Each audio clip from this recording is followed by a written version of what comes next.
Caros amigos, estimados irmãos e irmãs, um prazer imenso estar com vocês neste dia, compartilhando alguns momentos para uma reflexão que pretendemos realizar e estamos dando a ela o título de Relações Saudáveis. Mas desde já, ao lado do prazer de estar juntos, vamos, através da prece, buscar o amparo dos benfeitores amigos para que possam nos abençoar a todos, sustentando-nos no propósito de aprender mais para servir melhor. Busquemos então na prece o amparo que precisamos. Senhor, tua paz.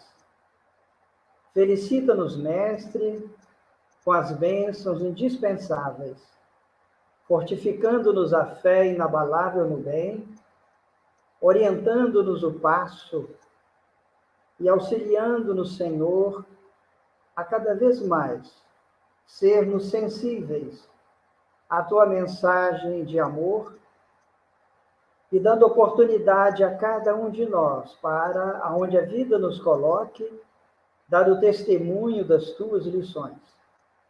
Sustenta-nos hoje e sempre, e que assim seja. Queridos amigos e irmãos, caros internautas, o tema que nós procuramos refletir hoje, por título Relações Saudáveis, nos parece, inclusive, muito oportuno pelo grande desafio que nós estamos vivendo, o Brasil e o mundo inteiro, nesse grande momento da chamada transição planetária. E exatamente por conta disso, nós entendemos ou queremos refletir com todos vocês, por alguns minutos, a oportunidade de nós pensarmos um pouco no que seria um relacionamento saudável. Invariavelmente, a palavra nos remete a uma relação bonita, florida, sem problemas, sem traumas. Mas, conquanto isso seja verdade, o ideal, a gente pretende também dar um outro enfoque, perceber um outro viés, no sentido de que, mesmo em situações desafiadoras, pessoais ou coletivas, nós poderemos, nela, estabelecer uma relação saudável. Como tudo no mundo, e sempre foi assim, um dos maiores desafios humanos é no campo do relacionamento. Não saber dizer de forma adequada, não saber escutar no momento oportuno, e tantas outras coisas comprometem invariavelmente as nossas relações. E para começar ou puxar esse debate, eu trago aqui uma lição muito simples, ligeira, do escritor Richard Simonetti, muito conhecido no meio espírita, num livrinho chamado 30 Segundos, que eu até sugiro a vocês. São mensagens curtas, realmente, de 30 segundos. E nessa, sob o título Relacionamento, ele imagina um diálogo entre ele e alguém. E uma pessoa se aproxima e começa a dizer: tenho problemas de relacionamento. E ele diz: alongue o caminho. E a pessoa: que caminho? Do coração aos lábios. O que isso significa? Dê um tempo antes de falar o que sente. E se é mal o que sinto? Ele diz: transforme em algo bom. Estou tentando. O que faz? Cultivo bons pensamentos. Bom, então você encurte o outro caminho. Que caminho? Do pensamento para a ação. Nós achamos muito interessante a síntese do autor, mas a lição que marca. E, invariavelmente, no campo das nossas relações, esse é um dos grandes problemas. Não raras vezes pensamos em agir de maneira boa, educada, efetiva, mas demoramos tanto que, às vezes, os problemas ficam mais agudos, não é? E quando nós temos que falar, tecer qualquer qualquer consideração, invariavelmente a gente fala antes de pensar, de raciocinar. Então, nós achamos muito interessante começar com isso. E nós aproveitamos também, nessa linha de raciocínio, uma pergunta que a conhecida escritora médium Sueli Caldas Schubert, num livro interessante chamado Entrevistando Allan Kardec, nas várias questões que ela apresenta, numa imaginária entrevista com o codificador, ela diz o seguinte: em todos os campos da vivência humana, o que tem falhado é a educação. É o elemento que está faltando realmente? E o codificador, hipoteticamente, nessa entrevista, responde: sim, a educação. Não é educação intelectual, mas educação moral. Não nos referimos, porém, à educação moral pelos livros, e sim a que consiste na arte de formar caracteres. A que incute hábitos, por conta da educação, é o conjunto de hábitos adquiridos.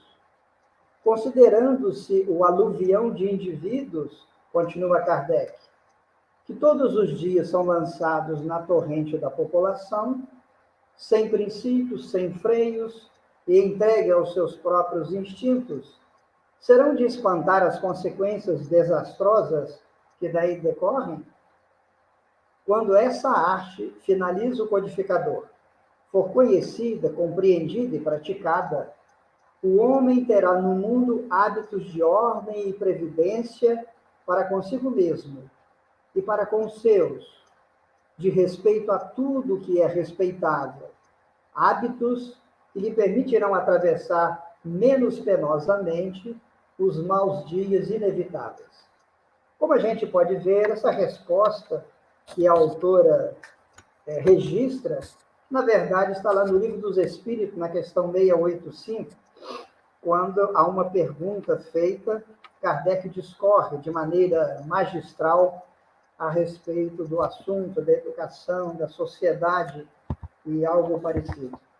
Então, nós começamos a perceber que no campo das relações, como eu disse, o que falta talvez, o essencial, o pano de fundo, é realmente as bases da real e legítima educação. Como nós devemos tratar.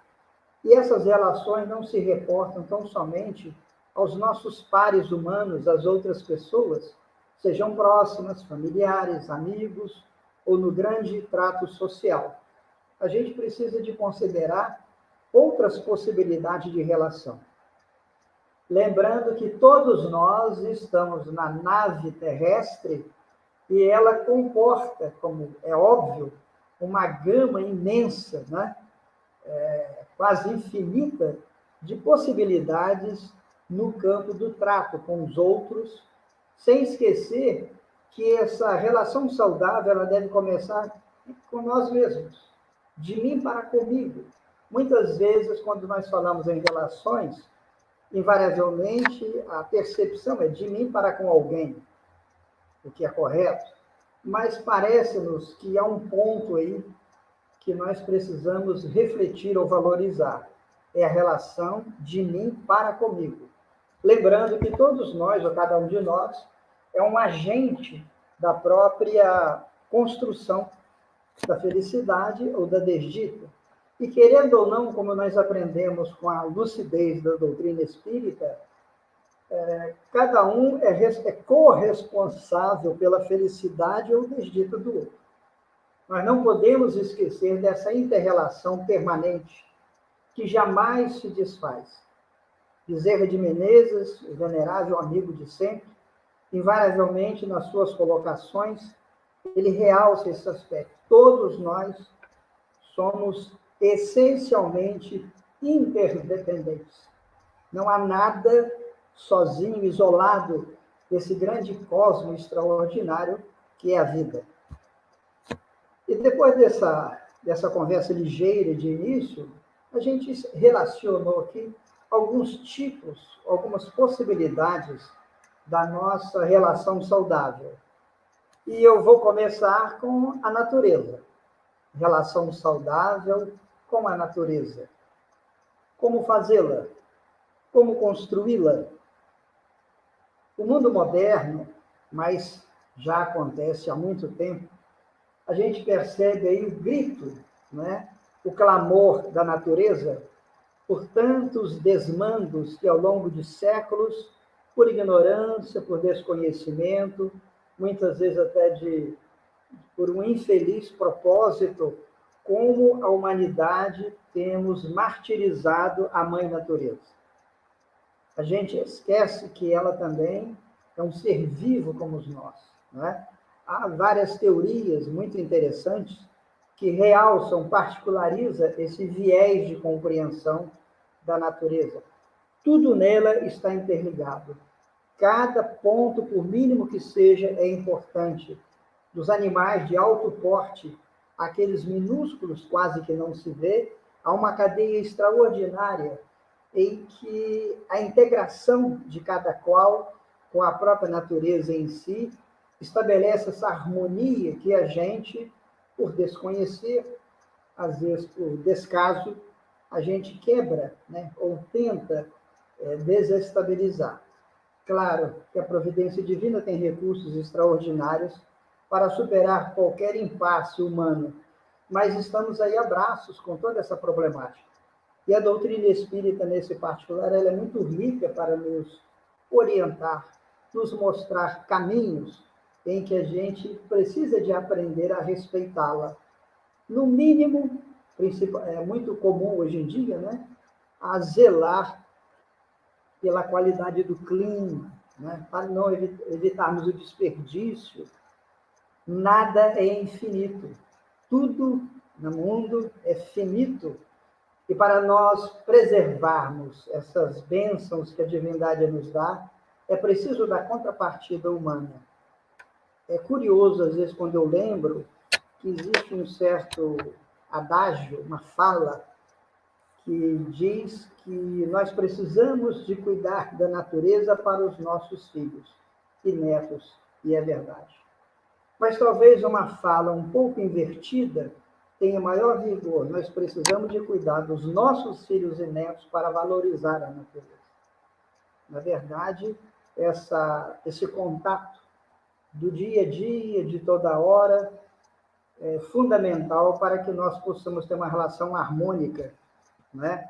Uma relação saudável com a mãe natureza, sem a qual a gente, enquanto ser físico, não existiria.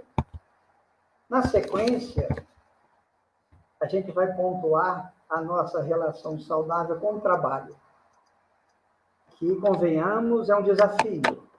Até porque, vale lembrar, a palavra trabalho, ela vem de um verbete latino, que quer dizer, era um instrumento de fazer as pessoas sofrerem, martirizarem as pessoas. Então, parece que psicologicamente, toda vez que a gente fala em trabalho, qualquer que seja ele, há quase que uma rejeição automática, né, de todos nós. Quem de nós não queria poder viver sem trabalhar? Mas, evidentemente, a sabedoria divina não diz que é assim. O trabalho em toda a extensão da natureza, ela é marcante. Quando a gente hoje, graças à tecnologia, ao esforço pioneiro de muitos pesquisadores, a gente vê, por exemplo, na natureza, os insetos mínimos, né, que nos passam despercebidos, toda essa trama extraordinária de vida, a gente percebe que o trabalho é marcante para a sobrevivência, a organização social, em todos os seus detalhes mínimos que seja. Então, a gente vai percebendo que o trabalho faz parte. Não há como haver o progresso da própria ser espiritual sem o trabalho. E lembrando que trabalho, claro, não é somente o trabalho físico, o trabalho intelectual. Todo o esforço nós aprendemos, qualquer esforço que produz algo é um trabalho. Pensar é trabalhar. E a gente começa a avançar nisso aí. Por exemplo, orar é um trabalho. Sentir é trabalho. Então, todo movimento em que o ser faz, realiza, deve ter essa conotação de trabalho. E é graças ao trabalho, convenhamos, que hoje nós saímos, digamos, das sombras da ignorância de séculos e séculos passados e chegamos hoje, né, ao brilho da ciência, da tecnologia, conquanto falte, evidentemente, o brilho da excelência espiritual que estamos ainda buscando. E eu tenho aqui um interessante apontamento de Francisco Cândido Xavier a respeito do trabalho. É um texto pequeno que eu vou ler, e nós encontramos no livro O Apóstolo do Século XX. E em dado momento, focando o aspecto trabalho, o querido Médio diz o seguinte: as criaturas indecisas ou ignorantes, ociosas ou retardadas voluntariamente nos caminhos da evolução, não conseguem flexibilizar, digamos assim, o próprio pensamento com segurança e rapidez e prosseguem no mais além na forma com que partiram da Terra, aprendendo, com esforço laborioso e sacrificial, a usar o mundo mental em si próprios, o que, por vezes, lhes custa alguns ou muitos anos de trabalho e luta. Afirma o nosso amigo André Luiz que, por semelhante razão, é que os amigos espirituais e sábios, em seus comunicados, estão sempre nos induzindo a trabalhar e mais trabalhar, porque, trabalhando, especialmente trabalhando para o bem, a pessoa está sempre em atividade mental. E ele realça, descondicionando-se naturalmente e adquirindo de maneira mecânica a capacidade de idear, refletir, imaginar, deduzir, organizar e apresentar ou representar com segurança e rapidez. Então vejam, sem maiores considerações, que o trabalho, evidentemente, é fundamental, não se discute, mas no nosso caso, a gente perceber ou valorizar o que nós estamos chamando de uma relação saudável com o trabalho. Se por várias circunstâncias, na dinâmica da vida, a gente está momentaneamente realizando um trabalho que não é o nosso ideal, como é que a gente aprende com os benfeitores? Faça o melhor agora. E a bênção vindoura se aproxima. Façamos o melhor que a gente possa com as possibilidades, ferramentas que a vida nos proporciona. Simples que seja, não importa. Não importa. Às vezes eu costumo fazer umas comparações para mim mesmo, né?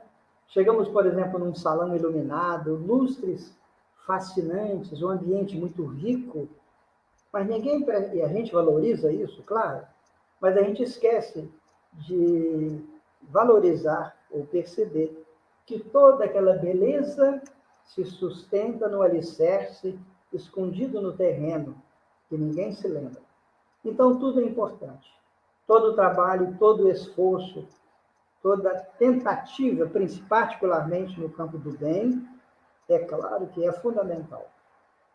Então, a nossa relação com o trabalho, ela deve ser sempre valorizada e ter essa compreensão.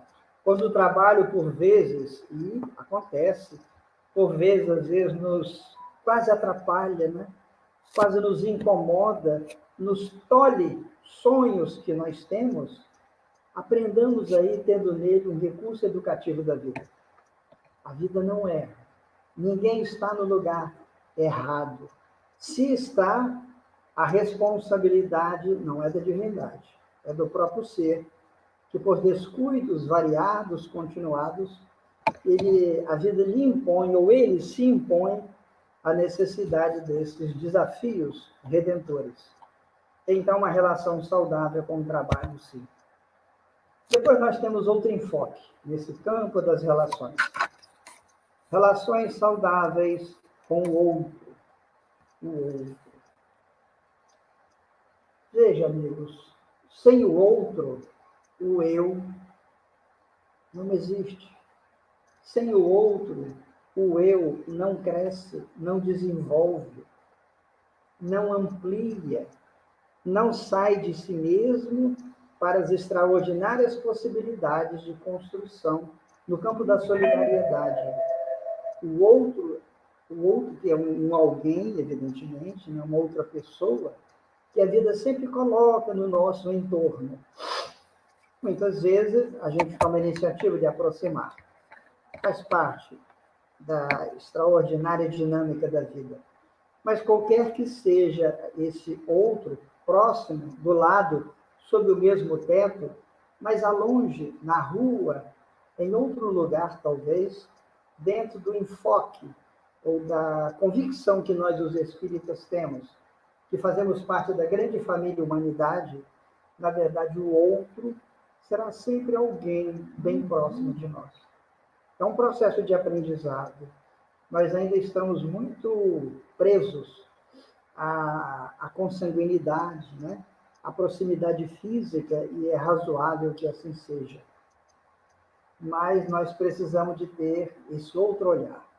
E, de novo, a doutrina espírita nos alarga essa compreensão de forma extraordinária, mostrando que, acima dos laços consanguíneos, prevalecem, se perpetuam, se eternizam as nossas relações ou laços espirituais. Aquele que hoje convive comigo, a afeição de familiar, amigo, patrão ou empregado, na verdade, invariavelmente, somos velhos parceiros, e que a vida, na sua sabedoria e bondade, vai nos colocando mais ou menos próximos, a fim de que ajustes sejam realizados, né, para melhor.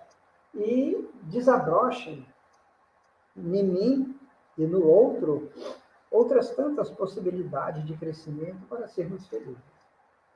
Quem de nós não quer ser feliz? Todos nós queremos ser felizes. E é legítimo, claro que sim. Mas nós não podemos esquecer que nós só seremos felizes na medida em que possamos compartilhar a construção da felicidade do outro. Ninguém constrói a felicidade para o outro, mas todos nós devemos compartilhar a construção da felicidade alheia. É um trabalho permanente, constante, e que para nós tem aquele viés de sempre, não para, não é verdade? Estejamos embutidos no mundo da forma, ou estejamos já desencarnados no grande lar, mas todos nós sempre dependeremos e estaremos compartilhando com o outro. E para aquele outro, eu sou o outro, né? Resumindo, as nossas relações com o outro devem ser as melhores possíveis. Aí entra nesse campo o exercício da compreensão, do apreço, do respeito, não é? Entendendo que cada um tem o direito a utilizar o seu tempo, as suas possibilidades, de acordo com o seu livre-arbítrio. Assim como eu quero para mim também o direito de utilizar o que eu acho que eu devo. Então, o respeito ao outro deve sempre valer. O que não quer dizer que, ao respeitar o outro, eu concorde sempre com o outro. Necessariamente não. Eu posso discordar de uma posição, de uma ideia, né? De uma atividade qualquer, mas tendo nesse outro o meu irmão, que realmente é dentro da grande família humanidade. O outro é um ponto muito importante, aliás, eu diria fundamental. Veja que a gente, quando aporta no mundo, através da reencarnação, nós inexoravelmente teremos do lado o outro, não é? O outro pai, o outro mãe, o outro irmão, e toda aquela gama extraordinária da parentela, são tantos outros, e a gente precisa de aprender a essa relação saudável, mesmo que haja conflitos. Por quê? Entra aí de novo, como sempre, o viés da doutrina espírita.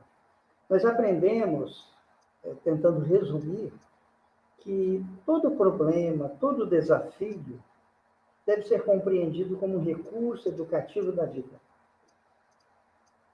A gente só cresce através da autossuperação. Um dos grandes equívocos humanos é que eu, às vezes, para crescer, na minha compreensão míope, eu tenho que superar o outro, que é o grande equívoco. Os dramas do mundo, seja em família, seja entre as nações, invariavelmente passa por esse equívoco terrível. Então eu tenho que me autossuperar, no sentido de compreender a mim mesmo e compreender os outros. Então, a nossa relação saudável com o outro, qualquer que seja ele, deve ser sempre muito bem pensada, trabalhada. Se alguém definitivamente, de maneira declarada, ostensiva, nos fere ou nos quer ferir, não quer dizer que eu deva tê-lo do lado ou sob o mesmo teto.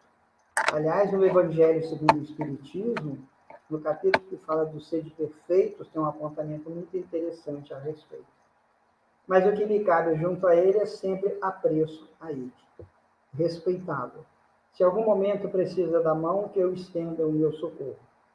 Que eu sempre tenho um sentimento de bondade para com ele. É essa relação permanente, saudável, que a gente deve ter com o outro. E a vida, na sua sabedoria e bondade, invariavelmente vai nos retornar, não é? Com outras tantas gentilezas, porque a vida é esse intercâmbio, essa troca, essa permuta permanente de ações, de propósitos, de expectativas, de retornos. A doutrina espírita nos dá uma capacidade extraordinária de compreender isso e ter no outro, qualquer que seja ele, um grande companheiro ou companheira, termos um grande estímulo ao próprio crescimento espiritual. Depois que nós passamos do outro, nós temos agora uma reflexão sobre a relação saudável consigo mesmo. Olha que interessante, com a gente mesmo. Com a gente mesmo. Eu disse há pouco que, invariavelmente, quando nós falamos em relação saudável, a gente pensa numa relação entre duas pessoas, tipo de mim para com alguém. E é correto. Mas o consigo mesmo é muito importante. Eu estou me lembrando aqui, quando nós compulsamos o Livro dos Espíritos, lá na questão número 886, e Kardec pergunta aos benfeitores como Jesus entendia a palavra caridade. Recordemos, qual é a resposta? Benevolência para com todos, indulgência para com as imperfeições alheias e perdão das ofensas. Eu vou ficar na primeira. Benevolência para com todos. Nesse todos, estou eu. A gente precisa ser bom para com a gente mesmo. Nós precisamos nos amar. Talvez pareça quase uma heresia, né? Quem não se ama? Mas se nós analisarmos sob uma ótica mais apurada, parece que realmente a gente não se ama, ou não sabe se amar como deveria. Não é verdade? Então, amar a si mesmo é oferecer em essência o que seja melhor para mim, não enquanto ser humano, passageiro na vida humana. Eu sou um viajor que chego e volto, mas, acima de tudo, ser bom para mim enquanto espírito imortal que eu sou. Invariavelmente, aquilo que é bom para o corpo não é muito bom para a alma, né? Porque realça, fixa, instiga a manutenção dos nossos pés nas conveniências humanas, que, conquanto respeitáveis, mas precisa de, aos poucos, elas serem diluídas, para que realce em toda a sua beleza a essência nossa, que é a espiritual. É muito importante isso. E estou me lembrando que, de novo, estão vendo que eu sou cheio de lembranças e casos, né? Estou me lembrando aqui de uma passagem muito ligeira, que eu nunca esqueço, de um livro chamado Amor, Medicina e Milagres. Esse livro é escrito por um oncologista americano, o Dr. Berner Siegel, e ele foi lançado há perto de 20 ou 25 anos atrás. A obra, para mim, é fascinante. Ele traz verdadeiros testemunhos dele, de seus pacientes, com o nome trocado, evidente, mas sobre experiências extraordinárias no campo do tratamento, né, da oncologia. E apenas lembrando um miúdo, por causa do nosso tempo, ele diz que em determinada manhã, fazendo seu passeio lá no hospital, visitando cada um dos seus pacientes, em dado momento, quando ele chega num certo apartamento, ele encontra uma senhora sexagenária deitada à cama e com um cigarro na mão. Ela tinha problema de câncer de pulmão. Assim que ele entra, ela tenta logo esconder o cigarro, apagando, e fala para ele assim, mais ou menos, já sei, vai mandar eu parar de fumar. E ele, com muita calma, diz, não, eu queria te pedir para você se amar. Olha só, é diferente, não é? É diferente. Ele não impôs, ele não fez nenhuma reprimenda, mas fez um apelo ao entendimento, ao coração. Ame-se. A passagem é só essa, depois se desdobra em outros apontamentos, que no momento não cabe aqui. Mas é só para lembrar que a gente precisa de se amar. E entre esse se amar, é isso aí, é cuidar da gente, cuidar do corpo, desse patrimônio extraordinário que a vida nos doa, para a gente prosseguir no caminho evolutivo. E por falar em se amar, aproveito aqui o próprio momento agora dramático que a humanidade vive, né? Amar a mim mesmo é me cuidar o quanto possível, dentro das possibilidades, evidente, dos cuidados sanitários que os agentes públicos recomendam. É amar a mim e mais amar ao outro. Eu me resguardo e também ajudo ao outro a fazer isso. E se amar a si mesmo é querer o melhor de si. E nesse amar a si mesmo, a gente pode ampliar um pouquinho as nossas reflexões. Tipo, precisamos de amar as nossas possibilidades, no sentido daquilo que a gente pode fazer. Estamos com saúde, o raciocínio ágil, graças a Deus, temos conhecimentos que nos enriquece o ser. Então, essas possibilidades que a gente precisa de utilizá-las para fazer as coisas boas, justas, honestas, amorosas.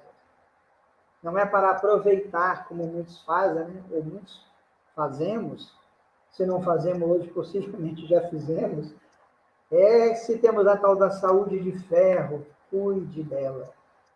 Não é desperdício. Tudo isso são patrimônios que a vida nos doa e nós, espíritos imortais, somos responsáveis. Relação saudável, sim, para todas as riquezas pessoais que temos.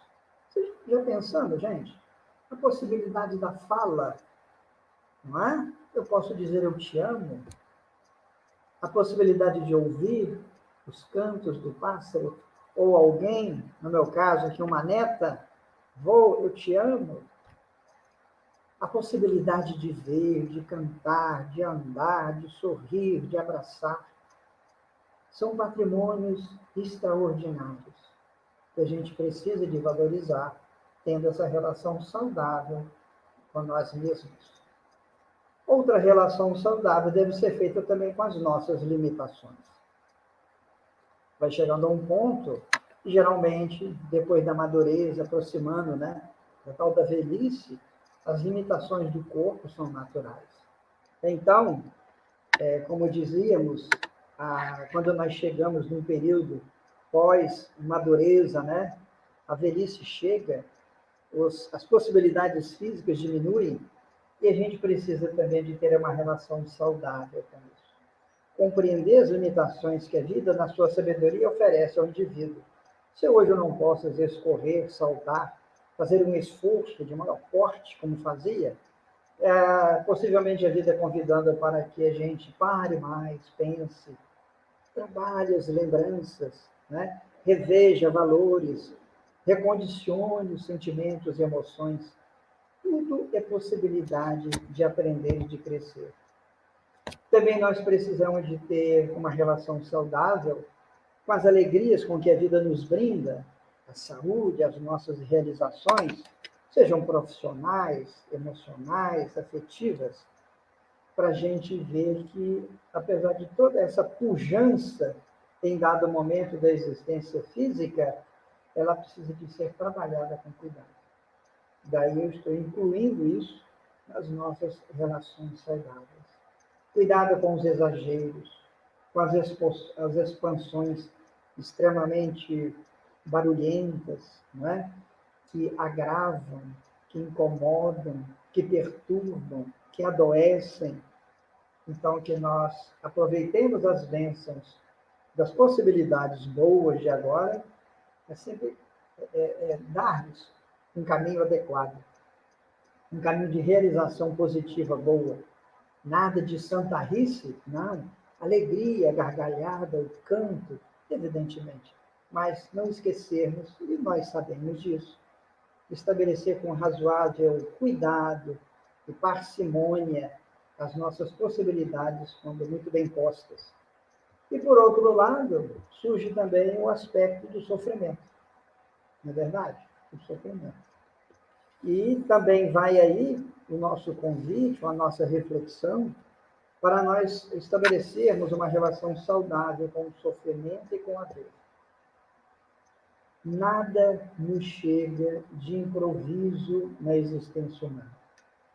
O Espiritismo, de novo, em todo o seu bojo doutrinário consolador, nos mostra com muita lucidez essa realidade. Primeiro, que invariavelmente todo o sofrimento ou toda dor, a causa está em nós mesmos, né? Ou por ignorância, por descuido sistemático, etc. E devemos aproveitar invariavelmente como uma possibilidade de aprendizado. Nesse período que nós estamos vivendo da pandemia, surgem inúmeras vozes, conselhos, orientações, muito oportunas, por sinal, né? Espíritas ou não. E, invariavelmente, alguns pensadores, alguns terapeutas, falam da importância de como encarar esse momento desafiador. Para uns mais, para outros menos, não é? E eu me lembro aqui também de uma fala atribuída a Emmanuel, que para mim serve e eu compartilho com vocês. Diz o seguinte: o momento da crise é o da promoção. Eu vou repetir.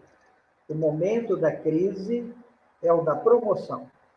E realmente assim é. É exatamente no momento da crise e do desafio que nós podemos mostrar, não para o outro, mas para nós mesmos, que estamos aprendendo a lição. O momento é difícil? Coragem e fé. Não dá para mudar por enquanto? Perseverança e paciência. Busquemos o Senhor. Muitas vezes, principalmente nesse mundo moderno do século XXI, muitos praticamente não fazem tempo para, de vez que outra, mergulhar numa viagem, ainda que ligeira, dentro de si.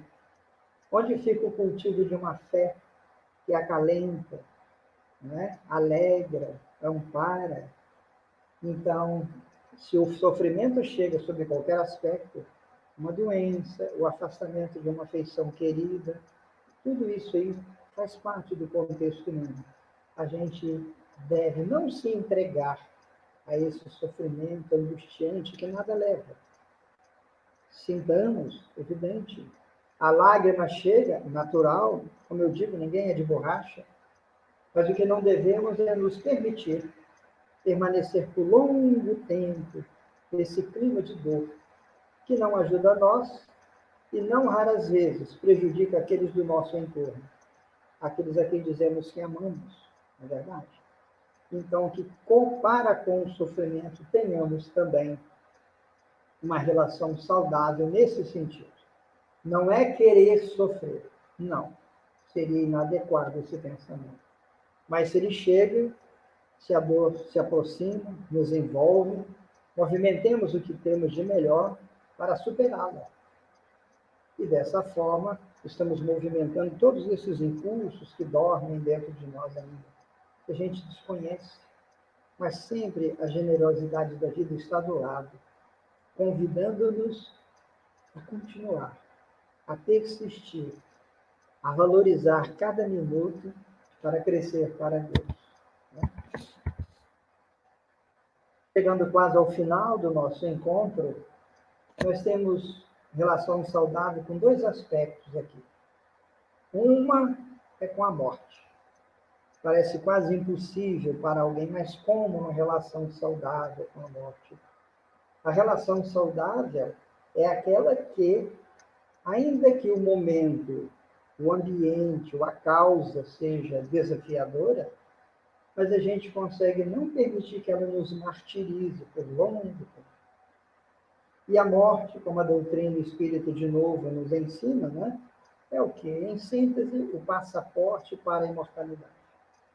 Temos a convicção de que a morte do corpo físico é fenômeno biológico natural. E aí para. Mas a essência que somos nós. O ser que pensa, que ama, que quer, que deseja, que fala, que produz, que realiza, que encanta, que ama, isso nós somos imortais. Não há tempo para nós, temos a eternidade. Não é verdade? E eu estou me recordando aqui também, dentro dessa reflexão, existe um livro chamado O Clamor da Vida, escrito pela doutora Marlene Nobre, médica paulista, desencarnada há alguns anos, espírita, de larga folha de serviço para o movimento espírita brasileiro, a fundadora das associações médicas espíritas, estaduais, do país, internacionais. E nesse livro, ela traz uma frase, em certo contexto, lapidar. Diz ela o seguinte, a respeito de que a morte não é o fim de tudo, né? Diz ela, em momento algum, nas pesquisas até hoje realizadas, a consciência registra o fenômeno da morte. Na nossa linguagem, seria, em momento algum, o espírito, ou a alma, não é? Registra o fenômeno da morte. E por que não registra? Porque ela não existe. A morte é um fenômeno biológico, é uma transformação no mundo dos efeitos. Então, por isso, a gente vai vendo que a morte, ela deve ser encarada, evidentemente, toca, sensibiliza, é evidente, mas que ela não nos vista, não é? Com uma roupa pesada da angústia, da tortura íntima, que às vezes perdura tempo demorado. Não. Tenhamos na morte como uma bênção que a vida nos felicita para que a gente retorne à grande realidade. E, evidentemente, a saudade. Eu sempre digo o seguinte, saudade. Só tem saudade quem ama. Eu só vou ter saudade de quem eu amo. Então, também uma relação saudável, sabe, amigos? Uma relação saudável com a saudade. Que eu acho que bom quando a gente tem saudade, né? Mas que não seja aquela saudade que tortura, que amarga, que infelicita, não. A saudade deve ser aquela que nos lembra coisas boas, que nos traz à memória instantes agradáveis, quando tínhamos a pessoa querida do lado, porque cedo ou tarde estaremos do lado de novo, não é? É a grande mensagem consoladora da imortalidade. E chegamos aqui a uma relação saudável com a vida. Relação saudável com a vida. O que vale dizer, cuide-se, ou cuidemos-nos. Valorizemos cada minuto da nossa existência. Desde quando aportamos o mundo através da reencarnação, o amparo invariavelmente se faz através da família. Claro que em extremos dolorosos, não se discute. Mas, de qualquer forma, é a vida que brota, que surge. E estamos nós aqui, por exemplo, hoje, né, nesse século XXI, nessa expansão extraordinária de possibilidades que a vida nos oferta. E quando a gente chega no mundo, na feição rosada, invariavelmente, do bebê, né, parece para toda mamãe e todo papai a criança é sempre rosada e linda. Mas é quando a vida se encontra com a gente, dando novas chances de aprendizado. desde o primeiro agido até ao último suspiro, muito tempo depois, que possamos valorizar a vida. E, por fim, uma relação saudável com Deus. Apesar de todo o problema que surge, de todo o drama que aconteça, não esqueçamos de reverenciar essa figura singular, ímpar, que a doutrina espírita, por exemplo, traz para nós. Lá na questão número 1 do Livro dos Espíritos. Que é Deus? É a pergunta singular de Kardec. Veja que Kardec não pergunta o que, Kardec não pergunta quem é que é Deus. Então, a partir daí, toda uma explosão de conhecimentos, de informações e de consolo surge na obra e está nos fortalecendo, né, nessa experiência fantástica que é a nossa vida. Não descuremos dessa figura ímpar, sem igual, que todos devemos ter, que é o nosso Criador incriado, o Pai amoroso e bom. Aquele que Jesus trouxe para nós como uma referência de excelência para toda a humanidade. A grande diferença para mim, o grande marco da mensagem do Cristo, entre tantas outras, é quando trouxe para a humanidade a compreensão de Deus como Pai. A começar na lição que ele nos ensina, Pai nosso que estás no céu. O Deus anterior, respeita-se às concepções antigas, era aquele Deus quase guerreiro, não é verdade? Com as mesmas emoções humanas. Ficava alegre, ficava triste, ficava raivoso. Jesus não, traz na essência a figura central do Pai. Pai que ampara, acolhe, ensina, abraça, educa, orienta, alerta. Esse é o Deus da doutrina espírita.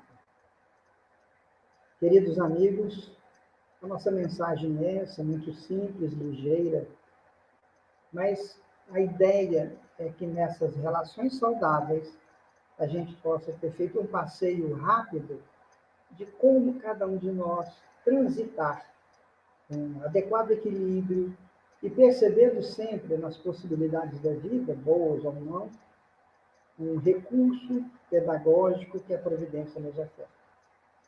Confiança em Deus. Jamais esquecer do Mestre Senhor, tendo nele o guia e modelo da humanidade, como nós aprendemos. A todos vocês que nos honraram em nos ouvir, nosso pensamento bom, nossos desejos de muita paz, e até breve, se Deus quiser. Muito obrigado.